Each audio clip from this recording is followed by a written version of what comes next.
ever watch movies where like the characters are brainwashed and then they do all sorts of weird things? I'm thinking back like to I remember the first time I saw The Manchurian Candidate. It was Frank Sinatra. Angela Lansbury. Right. I mean, yeah. Brainwashing. Brainwashing was a big topic of conversation when I was a little kid. What do you mean? Like in your household? Yeah, because we had a family friend who had been immersed into like a cult? Yeah. I was going to say into a cult-like atmosphere, but at that time we just called it a cult. Oh, so he was brainwashed She was. Really? Mm-hmm. Was it a religious cult? Yes. Uh-huh. And so someone reached out and started talking. And, right. So there's like a friend of my mom's. Did they disappear?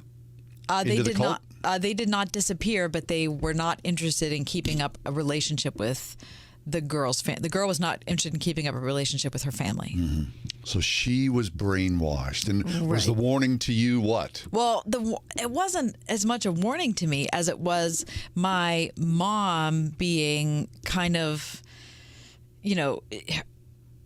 her friend looking to her for help, solidarity, and helping to figure out how to have her daughter, quote, deprogrammed. You remember that word? Deprogrammed. Yeah. Right. Yeah. We grew up close to an Italian church, and my mother was always afraid we were going to be brainwashed by the Italians. I don't know what happens when you're brainwashed by Italians. Like we're going to eat too many pizzelles. I don't know what even that means. Luke Harrington's with us. Luke's a humorist, a podcaster, an award-winning novelist. His debut novel, Ophelia Alive, a ghost story, won an Independent Publisher Book Award and 3 literary classic awards. His latest is called Murder Bears, Moonshine and Mayhem, Strange Stories from the Bible to Leave You Amused. He also has a podcast as well. I'm sure we'll talk about that. But we saw a piece at Christ in Pop Culture. No, brainwashing isn't a thing, so I guess your problems are your own fault. Hey, Luke, welcome to the show. Hey, how are you? Good, real good. We're well. So, Luke, I was talking about the 1980s when I was growing up and brainwashing was like a thing. Be careful. What John's mom was concerned about him like turning into an Italian is very funny. But the thing that was going on with my mom's friend was not funny. I mean, it was like a serious thing that kept them up nights, and it was like a real emotional thing for our family via extension. So, what do you know about that? Probably not as much as you were hoping. Thanks for being with us. I like it. The column you're talking about, it's part of a series I write for Christ in Pop Culture. It's called Fads, Crazes, Panics. Yeah. And in each column I kind of just look at a time when an idea has kind of gripped the public mind and try to explain where it came from and how it got so popular. Some weeks I do better than others, I think. Well, you did good on this one. But you go back several decades before what I'm talking about in the 1950s. Right. And I guess I didn't realize that that's where the idea of brainwashing or even the label of it started. Yeah, if you look at the history of the concept of brainwashing, it dates back basically to the Korean War. And there was kind of this, to some people, puzzling thing about like American soldiers who had been captured by the Korean communist armies of just converting to communism or coming out against America, or even some of them even straight up refused repatriation. And so there's this question in the public mind of like, what is happening to the minds of our soldiers over there? And there was a journalist who uncovered. He found this very poetic Chinese word. That was Jinao is the word, and it literally means to cleanse the brain. And he said that's what it is. It's Chinese brainwashing techniques, which gave it kind of this weird, almost mystical aura. Right? There's this. There's a cultural phenomenon called Orientalism in the West, where it basically describes the tendencies of certain European types to think of the East as this mystical place where magic is real or whatever. But the thing is, there never was like this mystical technique to wash brains in China or Korea. It was plain old good old fashioned torture, you know? Oh, that's interesting. Yeah. So you submit somebody to enough pain and they're going to change their mind about some things. Exactly. Yeah. But you say, it was the 1950s and Freud had been dead for only a decade and the whole world was convinced that, psychology was this coming wave of the modern world. So we, of course, in the West, were all ready to assume the idea of brainwashing was something that was powerful. Now, that's nice. So instead of saying, well, this is a really bad thing, we just decide, well, we have to learn how to do it better than them. Well, the mysticism thing is like really the catch, wasn't it? Like, oh, my God, they have some weird secret thing and we don't have anything. Yeah, well, I mean, and that was kind of the climate of the Cold War, right? Of like, we have the nuclear bomb. Russia has the nuclear bomb. We're all if they attack us, we'll all die. If we attack them, we'll all die.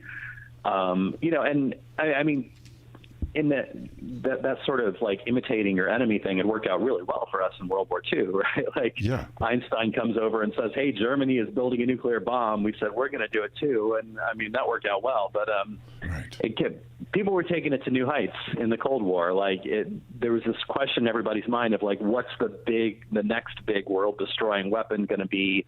And we need to make sure we have it before the Russians. So what you ended up with was the CIA trying like literally everything that they could think of. They were trying to, they had experiments on like, psychic mind reading type stuff, and they were experimenting as well with this concept of brainwashing. Right.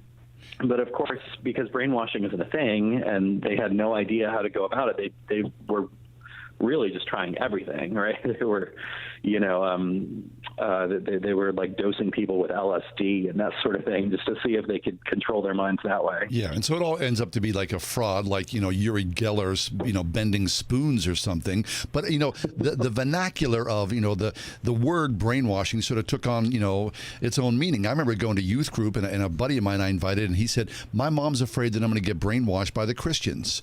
So, I mean, and well, the Italians first, then the Christians. Hey, it was 1960s, blue collar, kids all kind of weird fear. But, in many ways, right? I mean, Christians do look at brainwashing as a thing. But you talk about this in your piece that, there's an antidote to this, which is free will. Right. And I brush on this in the piece. I know the various Christian traditions understand the will differently. Yeah, I mean, there's no real evidence that anybody can literally control someone else's mind, and not even in Scripture. Like the first thing God does is give people a choice. And so, I mean, there is such a thing as obviously torture or, adjusting incentives around people in various ways to get them to think and behave differently. But you can't literally control someone's mind. That's just not a thing. And there's never been any evidence that it is. Mm-hmm.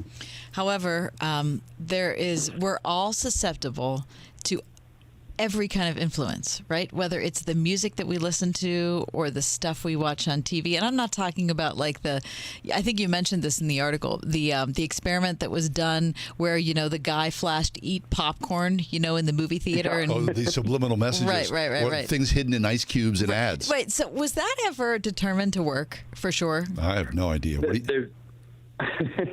There's never been any evidence that works. Like even the guy, Vickery was the guy's name. Yeah. He claimed to have run this experiment where he, for people who don't know, he flashed the words, eat popcorn and drink Coca-Cola really, really fast on the screen. Right. Like it's too fast for the human brain to notice it. But he claimed that popcorn and Coca-Cola sales had shot through the roof at that particular screening. Interesting. Other people tried to replicate his experiment. They couldn't do it. When they asked him to replicate it, he couldn't do it. And what it came down to was he couldn't even actually prove he had even done the experiment. Like, it wasn't like he ran the experiment and falsified the data. He apparently just made the whole thing up to get headlines so or whatever. I don't know. What's really disturbing is that I even know about it. The guy didn't even do what he said. He's just useless. And you bring it up in the conversation. Yeah, exactly. Okay, what about, I remember this in the 1980s also, backmasking. What's that? Backmasking was like if you listened to Stairway to Heaven. Oh, yeah, like the Beatles had something. No, wasn't? Did the Beatles do that? No, it was Paul Zeppelin. Is dead. Well, yeah, but Zeppelin is the one that was putting satanic messages in their songs. And so, if you were a Christian kid, we had to have summits at churches to like determine. Burn your Led Zeppelin vinyl. You had to bring your vinyl and you had to put it in the fire so that you could be free of all that. Luke, you remember, or were you around even when that was happening? I was very young. I was born in '85, so I was there for a little bit of that, And I mean, definitely when musicians were asked about it, they were like, I mean, if we really wanted to put subliminal messages in our albums, we would put stuff like buy our T-shirts or something. Okay, right, so probably not something about Satan, and then you have to listen to it backwards. But now we've gone beyond brainwashing, so to speak, and now we're all sort of supposedly living in the echo chamber, right? Yeah. I mean, thanks to the internet, now we can all just brainwash ourselves however we want. Great. So we can just listen to all the people who already believe what we believe, and then we can feel like we believe it even more. It's the do-at-home model. Very good. All right. So our time's almost up, Luke. So the bottom line is what? We should pay attention to what we choose to do? Yeah, I mean, it's absolutely true that the things you experience can influence you. But at the same time, you are choosing how you react to them, right? There's no such thing as brainwashing, right? Like, you can't blame the things you've experienced for your behavior. So I mean that, if there's a pat little Sunday school lesson here, it's use your free will to do the right thing. There it is. Walk in the good works God has prepared in advance for you to do, I guess. Yeah. Okay, there's Sunday school, right? That's good. And be careful what you watch on YouTube, for crying out loud. Yeah. Okay, Luke, talk to us about your podcast. It's pretty cool.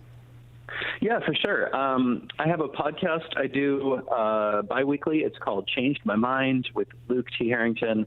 You can find it wherever fine podcasts are sold. It's an interview podcast where I talk to people in depth about one thing they have changed their minds about. And we talk about everything from religion and politics to punctuation and pop culture and history and philosophy. It's really great. We got a new season coming up starting September 1st. And I've got some guests I'm really excited about. We're going to have a psychologist, Jonathan Haidt, on it, author of The Righteous Mind. And I just interviewed John Langan, the horror novelist. So, yeah. I think that is the coolest idea. I'm so sick of people, they don't like what someone said on Twitter 7 years ago. Like, our thoughts have to stay exactly the same as we age. Give me a break. Right. That's good stuff. Hey, Luke, thanks for being with us. I'm glad you didn't change your mind and not show up today. So thanks for coming along. Thanks so much. Yeah, our pleasure. Luke Harrington, as he said, you can check him out online. The podcast is up and running, and we're interested. It's very cool stuff. Luke Harrington.